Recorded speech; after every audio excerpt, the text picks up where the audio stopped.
প্রিয় দেশবাসী এবং বিশ্বের বিভিন্ন প্রান্ত থেকে আপনারা যারা শুনছেন, আজকের এই সন্ধ্যার স্নিগ্ধ সন্ধ্যায় আপনাদেরকে আবারও স্মরণ করছি, আবারও আপনাদেরকে আমার সাথে একত্রিত করে নিচ্ছে একটি বিষয় আলোচনা করব।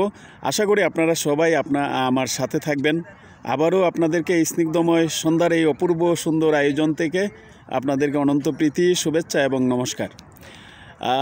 প্রিয় দেশবাসী এবং বিশ্বের বিভিন্ন প্রান্ত থেকে বাংলা ভাষাভাষী যারা শুনছেন তাদের সবাইকে বলছি, সেটি হচ্ছে আজকে যে বিষয়টি নিয়ে আমি আলোচনা করছি সেটি হচ্ছে বাংলাদেশের শরীয়তপুর জেলার বেদরগঞ্জ উপজেলার ঘটনাটি।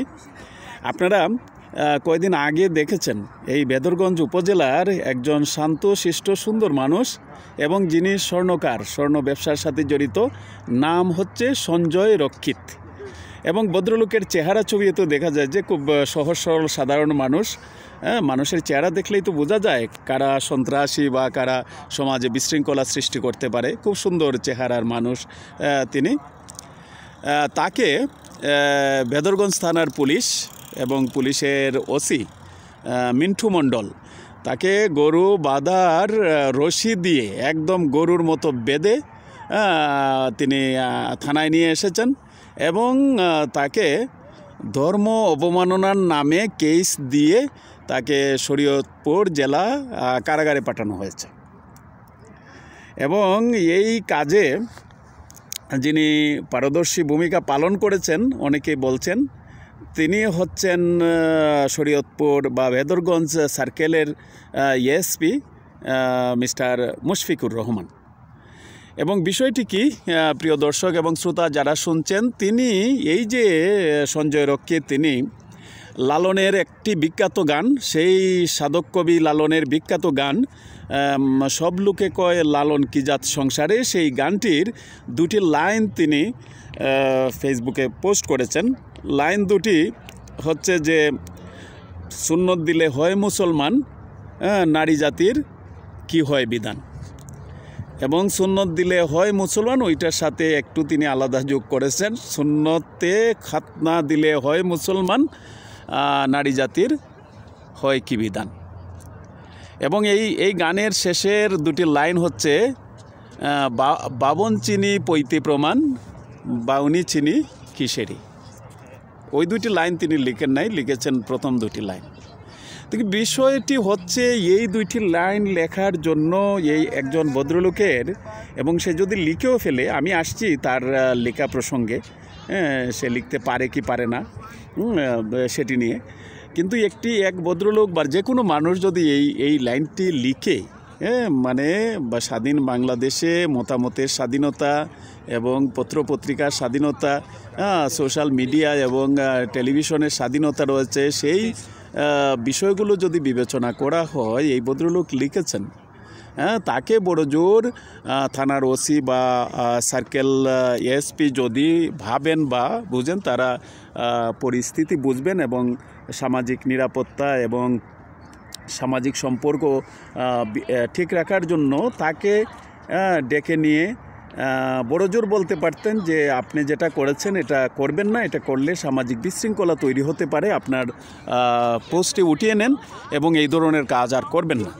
এবং এই ধরনের কাজ করার প্রয়োজন কি? আপনি যদি সনাতন ধর্মের বা যে কোনো ধর্মের অনুসারী হন, আপনি আপনার ধর্মকর্ম নিয়ে লিখেন বা আপনার মতামত নিয়ে মানুষকে সচেতন করতে চান, পজিটিভলি বলেন। নেগেটিভলি বলে আসলে মানুষকে চুলকানি দিয়ে মানুষকে আসলে আমি ব্যক্তিগতভাবে বলি যে মানুষকে স্নেহ দিয়ে, মমতা দিয়ে, ভালোবাসা দিয়ে, পজিটিভ কথা বলে, সুন্দরভাবে ইতিবাচক কথা বলে মানুষকে যেভাবে পরিবর্তন করা যায়, মানুষকে যেভাবে শুদ্ধ চিন্তার দিকে নিয়ে আসা যায়, নেগেটিভ কথা বললে কখনোই সেটি হয় না। মানুষ আসলে আরও বিরূপ আচরণ করে। সুতরাং এই সঞ্জয় রক্ষিত এইটি বলে কি অর্জন করতে চেয়েছেন আমি জানি না, তবে আমার বলা হচ্ছে তাকে এই ধরনের কথা বলে আসলেই এর লাভটা কী, সেটি হচ্ছে বিচার্য বিষয়। এই যে আপনি একটি পোস্ট দিলেন লালনের সেই বিখ্যাত গান, এবং সেই সাথে হচ্ছে বাংলাদেশে এখন একটা ক্রান্তিকাল চলছে, যে টেকনোলজি, যে বিজ্ঞান, যে সোশ্যাল মিডিয়া ধারণ করার ক্ষমতা আমাদের নেই, অর্থাৎ যখন মানুষের ক্ষমতা অর্জিত হয় না, তখন যদি তার উপরে কোনো টেকনোলজি বিদ্যাবুদ্ধি চাপিয়ে দেওয়া হয়, তাহলে তখন আসলে বিরূপ প্রভাব পড়ে। আমাদের দেশে এই যে ফেসবুক, ইন্টারনেট, ইনস্টাগ্রাম, যাই বলেন, এই সোশ্যাল মিডিয়ার জগৎ, এই যে ইন্টারনেটের এবং স্মার্টফোনের এই জাতি, এই দেশ, এই মানুষ, আসলে এই প্রশাসন, সংস্কার, সভ্যতা আসলে এইগুলো ধারণ করার উপযুক্ত হয়নি। এই যে কোনো বিজ্ঞান, জ্ঞান, প্রজ্ঞাকে ধারণ করার জন্য একটা জাতিকে তৈরি হতে হয়, এবং যারা এটি তৈরি করেছে তারা আসলে এটার জন্য তৈরি। তাদের দেশে এই সমস্ত কোনো কিছুরই সমস্যা হয় না, তাদের কোনো প্রবলেম হচ্ছে না। এবং যত সমস্যা দেখছি বাংলাদেশে, যত সমস্যা দেখছি পাকিস্তানে, আফগানিস্তানে, মিডল ইস্টে, ভারতের কিছু অংশে, ভারতেও কম, কিন্তু নেপালে তো আমি দেখছি না। দেখা যাচ্ছে বাংলাদেশে প্রতিদিন শত শত, একটা দুইটা নয়, হাজার হাজার সমস্যা। তাহলে এটা পুরাই বোঝা যাচ্ছে যে এই জাতি, এই দেশ এই জ্ঞান বিজ্ঞানের জন্য তৈরি নয়। যে জাতি জ্ঞান বিজ্ঞানের জন্য তৈরি নয়, তাদের উপরে কোনো কিছু চাপিয়ে দিলে যে রেজাল্টটা হয়, যে ফলাফলটা হয়, তাই হচ্ছে। এখন আবার আসি এই প্রসঙ্গে।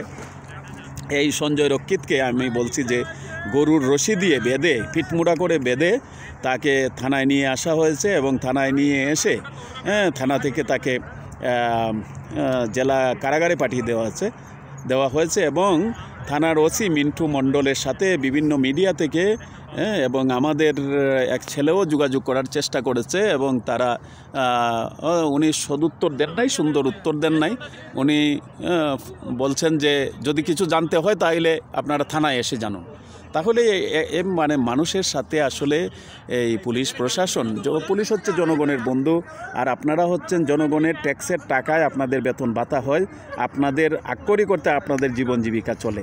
এই মানুষগুলোর সাথে আপনারা কি এ ধরনের আচরণ করতে পারেন?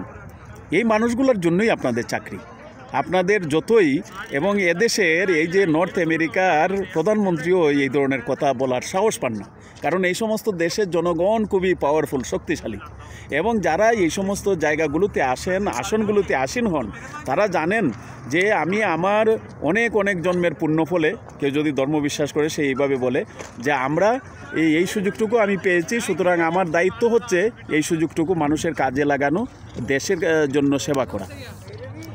সুতরাং মানুষের সাথে এই ধরনের দুর্ব্যবহার করতে পারেন না। এই ভেদরগঞ্জ থানার ওসি যা বলেছেন এটা সম্পূর্ণরূপে এটি অন্যায় করেছেন তিনি, এবং এটি আসলে আমি বলবো এটি পুলিশ প্রশাসনের শিষ্টাচার পরিপন্থী। তিনি সৃজনশীল কোনো আচরণ করেন নাই, সেটি হচ্ছে বিষয়। আরেকটি হচ্ছে যে ভেদরগঞ্জ রেঞ্জের এসপি সার্কেল, ভেদরগঞ্জের এসপি সার্কেল মুশফিকুর রহমান নাকি এই ব্যাপারে বেশি উদ্যোগী হয়েছেন, এবং তাকে আমার প্রশ্ন করা হচ্ছে আপনাদের প্রতি আমার খুবই অনুরাগ, অনুভূতি এবং সহানুভূতি। আপনাদেরকে আমি খুব পছন্দ করি, কারণ বাংলাদেশ পুলিশের মানে পুলিশ প্রশাসনে আমূল পরিবর্তন এসেছে আপনাদের মতো সুন্দর শিক্ষিত মানুষগুলো এই অঙ্গনে আসার জন্য। আমি বাংলাদেশ পুলিশের সব রেঞ্জের বড় বড় আপনার এডিশনাল আইজিপি, ডিআইজি থেকে শুরু করে সবার সাথে মোটামুটি আমার কথা হয় কাজের সুবাদে। তো সবার সুন্দর ব্যবহার, এসপি সার্কেল। আপনাকেও বলছি মুশফিকুর রহমান সাহেব, আপনি এই সামান্য বিষয়টিকে এটি অসামান্য করার কি আদৌ কোনো প্রয়োজন ছিল? গোটা বিশ্বব্যাপী আপনার কথা আলোচিত হচ্ছে, আপনাকে অনেকে অনেকভাবে বিধৃত করছে, বিরূপ সমালোচনা করছে, আপনাকে বলছে যে আপনি স্বপ্রণোদিতভাবে এইটি করেছেন। কিন্তু আমি জানি না কোন টেন্ডেন্সি বা কোন ধরনের চিন্তা থেকে এটি করেছেন। তা আমার বলা হচ্ছে আপনাকে এটি খুবই সামান্য একটি বিষয়। আপনি এই সঞ্জয় বাবুকে ডেকে এনে বলতে পারতেন যে আপনি যা করেছেন এটি আসলে সামাজিক সম্পর্কের পরিপন্থী হতে পারে। অনেকে আমার কাছে মৌখিক আবেদন করেছে আপনার এই বিষয়টি নিয়ে, আপনি এগুলো উইথড্র করেন আর কখনো এটি করবেন না। আর আপনি যদি এইভাবে ওনাকে বুঝিয়ে বলতেন বা একটু ধমকে সুরে বলতেন, তাহলে তার মতো এই সহজ সরল মানুষের পক্ষে এটা আর কখনোই করা সম্ভব হতো না। কিন্তু এটি না করে আপনি আপনার পুলিশের ক্ষমতাকে অপব্যবহার করলেন কেন? সামান্য কাজে কেন বিশাল কামান দাগালেন? আসলে ক্ষমতা সব সময় প্রয়োগ করতে হয় না। ক্ষমতা সব কাজে ক্ষমতা প্রয়োগ করলে ক্ষমতার অবমাননা করা হয়, এবং ক্ষমতার অবমাননা করা হচ্ছে মুশফিকুর রহমান সাহেব পাপ। আর পাপ থেকে জন্ম নেয় হচ্ছে অধর্ম। আর অধর্ম কখনোই কোনো শুভ কর্মের সৃষ্টি করতে পারে না, সূচনা করতে পারে না। যে অধর্ম কর্ম করেন তিনি কিন্তু পাপের অংশীদারি হয়ে যান। সুতরাং আপনার মতো একজন সুন্দর পুলিশ কর্মকর্তা কেন এই অধর্মের দিকে যাবেন? মানুষকে কেন কষ্টের কারণ হয়ে দাঁড়াবেন? আপনি তো এসেছেন এই অঙ্গনে মানুষকে সহযোগিতা করার জন্য। আপনি যখন পুলিশের সারদা ট্রেনিং সেন্টারে যখন পুলিশের আপনি নীতি নৈতিক বাক্যগুলো পড়েছেন, সেখানে বলেছেন আপনি জাতি ধর্ম নির্বিশেষে সব চিন্তাভাবনার ঊর্ধ্বে উঠে আপনি দেশের সেবা করবেন, তাই তো? এবং এটাই হয় সাধারণত। সেই দেশের সেবা যদি করেন, এখন আপনি যে কাজটি করেছেন, এখন সবাই যা বলছে, অনেকে বলছে যে আপনি এক ধরনের হীন মানসিকতা, ধর্মীয় মানসিকতা থেকে, আমি যদি আরও একটু বলি যে একটু ওই ধরনের মানসিকতা থেকে আপনি এই কাজটি করেছেন। এই ছেলেটি হিন্দু, যার ফলশ্রুতিতে তাকে সামান্য একটু কথা বলাতে আপনি তাকে 54 ধারায় গ্রেপ্তার করে আপনারা তাকে জেলে পাঠিয়েছেন। এটা আদৌ সার্কেল এসপি সাহেব এটা আদৌ উচিত হয়নি। আপনার সংস্কার, আপনার সংস্কৃতি, আপনার শিক্ষা দীক্ষা, আপনার পুলিশের কোড অ্যান্ড কন্ডাক্ট, এটির আসলে যথাযোগ্য ব্যবহার এবং সুন্দর আচরণ করা হয়নি। আপনাকে আমার অনুরোধ, আপনার সাথে আমি কথা বলবো। আপনাদের সাথে আমার ভালো লাগে কথা বলতে। আপনারা দেশের জন্য খুব ভালো কাজ করছেন, কিন্তু এই স্থূল কাজে, ছোট কাজে এই বড় শক্তি প্রয়োগ করে শক্তির অপচয়, অবমাননা করবেন না। এটা শক্তির যখন অবমাননা করা হয়, বিশ্ব ব্রহ্মাণ্ড তখন অশান্তিতে পরিপূর্ণ হয়ে যায়। আপনার পরিবেশ তখন অশান্তিতে পরিণত হয়ে যায়। বাংলাদেশব্যাপী এই গানটা এখন আরও জনপ্রিয় হয়ে গেছে, এবং সেই সাথে আপনাদের নাম জনপ্রিয় কিনা জানি না, আপনাদের নাম এত বেশি প্রচারিত হচ্ছে, মানুষ এই মিন্টু মণ্ডল আর আপনাকে নিয়ে কথা বলছে। তো আমি এই অঞ্চলের শরীয়তপুর জেলার এসপি মহোদয় এবং ডিআইজি মহোদয়কে আমি অনুরোধ করব এই বিষয়টি দেখার জন্য, এবং এই সঞ্জয় রক্ষিতকে সুন্দরভাবে সসম্মানে তাকে ছেড়ে দেওয়ার জন্য, এবং তাকে বলে দেন অবশ্যই এই ধরনের আচরণ যেন সে না করে। এই হচ্ছে আমার বলা। আর সেই সাথে সঞ্জয়বাবুকে বলছি, সঞ্জয়বাবু আপনাকে একটি বলি যে আপনি স্বর্ণকার ব্যবসায়ী, আপনি ব্যবসা করছেন, আপনি হঠাৎ করে কেন আপনার মনে হলো যে এই ধরনের একটা পোস্ট আপনাকে দিতে হবে? কেন আপনাকে বলতে হবে যে সুন্নতে খাতনা দিলে হয় মুসলমান আর নারী জাতির আছে কি বিধান? এটি তো, এই কথা তো 100 বৎসর আগে বিখ্যাত কবি লালন শাহ বারবার চোখে আঙ্গুল দিয়ে বলে গেছেন। এটা তো বারবার বলে গেছেন উনি। আপনাকে নতুন করে আর এটার বলার কি আছে? তাহলে তো আপনি কি নিঃসন্দেহে আপনি কি তাইলে কাউকে আসলে অসম্মান করার জন্য বলেছেন? এটা যদি কেউ বলে তাইলে তো আসলে এটাকে অস্বীকার করার কিছু নাই। কেন আপনি বলতে যাবেন? আপনি বলেন যেটা আপনার যে সনাতন ধর্মের সংস্কার, সংস্কৃতি, ধর্মের যে উপদেশ, নির্দেশনা, আদেশ, আপনি যদি মানুষের মঙ্গলই চান, কল্যাণই চান, আপনার ধর্মের মানুষের যদি উন্নতি চান, সচেতন করতে চান, তাহলে আপনি আপনার শিক্ষা দীক্ষা, উপদেশ, নির্দেশনা সব কিছু প্রচার করেন, যাতে করে আপনার ধর্মের মানুষ আপনার কথাগুলো শুনে সে সচেতন হয়, সে সুন্দর হয়, এবং তার মধ্যে প্রেরণাবোধ জন্মে। আপনি কেন মানুষকে শুধু চুলকানি দেবেন কেন? যদিও এই কথাটা সুন্দর শোনা যাচ্ছে না, এটি কেন করবেন? আর যদি করলেন তাহলে প্রথম 2 লাইন কেন সীমাবদ্ধ থাকলেন? শেষের 2 লাইন কেন লিখলেন না? বাবন চিনি পৈতে প্রমাণ, বাউনি চিনি কিসেরে, এইটা কেন লিখলেন না? তাইলে তো এটা 2টি ধর্ম সম্বন্ধেই যে লালন ফকির বলেছেন এবং সেটি বলা হতো। তাইলে তো এখানে আসলে কোনো একটা নির্দিষ্ট ধর্মকে আপনি কটাক্ষ করে বলছেন, বা এই শব্দ, এই 2টি লাইন আপনি উল্লেখ করে তাদেরকে অবমাননা করছেন, এইটি বলার কারো সুযোগ ছিল না। তো আমার কথা হচ্ছে, আসলে দেশে এখন একটা ত্রাহি অবস্থা চলছে। ত্রাহি ত্রাহি কেমন, কারণ এই জ্ঞান বিজ্ঞান প্রযুক্তি ধারণ করার এবিলিটি আমাদের নাই। অর্থাৎ এই সংস্কার ধারণ করার মানে এই জ্ঞান বিজ্ঞান ধারণ করার মতো ক্ষমতা এই বাংলাদেশের মানুষের অর্জিত হয়নি বিদায় সামান্য কিছুতেই এরা মানে একদম মনে হচ্ছে সর্বস্ব গেল। মানুষের কি এইভাবে সর্বস্ব যায়? যারা আসলে টুনকু সামান্য কিছুতেই সর্বস্ব চলে যায়, তাদের দ্বারা আসলে বিশ্বব্রহ্মাণ্ডে কিছু হয় না। আসলে আমি এই পুলিশ কর্মকর্তাদেরকে বলছি, এই টুনকু জিনিসে যারা শেষ হয়ে যায়, তাদের দ্বারা পৃথিবীর কোনো ইতিহাস রচিত হয়নি। এবং দেখেন পৃথিবীর ইতিহাস দেখেন, কারা এই পৃথিবী রচনা করেছে। এই যে জ্ঞান বিজ্ঞান, এই যে সোশ্যাল মিডিয়া, এই যে ইন্টারনেট, এই যে স্মার্টফোন, এগুলো কাদের আবিষ্কার এবং কারা এই কর্মে অগ্রগামী, তাদের কিন্তু এগুলো নিয়ে কোনো সমস্যা নাই। সমস্যা হচ্ছে আপনাদের। এবং সুতরাং আমি আবারও বলছি এই পুলিশ কর্মকর্তাদেরকে, এইভাবে আপনারা আপনাদের ক্ষমতার অপব্যবহার করবেন না, আর অহেতুক ক্ষমতা প্রদর্শন করবেন না। এবং অহেতুক ক্ষমতা প্রদর্শন করা মানে হচ্ছে ক্ষমতার চরম অপব্যবহার, অপমান। আর সেই সাথে সঞ্জয় বাবুদেরকে বলছি, আপনারাও একটু সচেতন হন।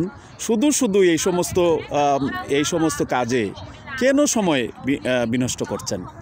এবং আপনি আপনার ধর্মের বা আপনার যদি সনাতন সংস্কারের যদি উন্নতি চান, ভালোবাসেন, ভালো লাগে, তাহলে এমন কিছু করেন, এমন কিছু লিখেন যাতে করে আরও 10টা মানুষ সচেতন হয় আর নিজের জীবনের প্রতি, সমাজের প্রতি, সামাজিক সম্পর্কের প্রতি সচেতন হন, সবার মধ্যে সঙ্গবদ্ধ এবং নিজেরা সংগঠিত হন। এই সমস্ত লেখা এক লাইন লিখে আপনার কি লাভ হলো? আপনাকে পুলিশে ধরে জেলে ঢুকিয়ে দিল। সুতরাং সবার সবঙ্গন্তকে আমি আবারও বলছি, সুস্থ সুন্দর শুভ বুদ্ধির উদয় হোক এবং পুলিশ প্রশাসন তাদের ক্ষমতা নির্দিষ্ট কাজে প্রয়োগ করুক, দেশের শান্তি শৃঙ্খলা সমৃদ্ধি উন্নয়নে প্রয়োগ করুক, আর আপনাদের মতো মানুষগুলো এবং সঠিক দায়িত্ব পালন করুক, যাতে করে এই পুলিশ কর্মকর্তারাও এই ধরনের ক্ষমতা অপপ্রয়োগ করার সুযোগ না পান। ধন্যবাদ সবাইকে, ভালো থাকবেন সবাই। সঞ্জয়বাবু, অচিরেই আপনি মুক্তি পান এবং আপনার সুন্দর জীবন, আপনার ব্যবসা গড়ে তুলুন। আর পুলিশ প্রশাসনকে বলা হচ্ছে, আপনারাও আপনাদের কর্মে সুন্দর ধারায় অগ্রসর হন। ধন্যবাদ সবাইকে।